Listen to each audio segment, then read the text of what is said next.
Opo. Okay. Doon naman po sa mga nag-apply na hindi pa po nila natatanggap, ano po yung dapat gawin nila, Ma'am Ana Marie, doon sa mga, sabi nila, nakapag-file na po ako ng application, ng mga requirements, pero hindi ko pa po natatanggap yung cash gift. Anong dapat gagawin nila? Ganito po yon. Gusto ko lang po ipaliwanag kung maaring bakit hindi sila nakatanggap, ano? Yun po kasing unang taon ng implementasyon ng ating cash gift.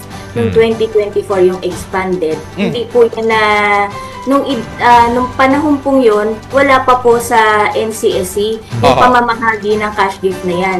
Ibinigay lamang po ito sa amin 2025 ng January. And syempre, nalaman po namin na merong mga qualified po na 2024 na mga lolo't lola na dapat mabigyan. Ano? So, ang ginawa na lang po naming strategy ay yung pong nag-birthday ng March hanggang August noong 2024 ay ginawa namin ng paraan na mabigyan din po ng cash gift. Bale, parang by tranche po yung pagbibigay sa kanila. Kasi po nanghingi po tayo ng pondo sa BBM para sa 2024.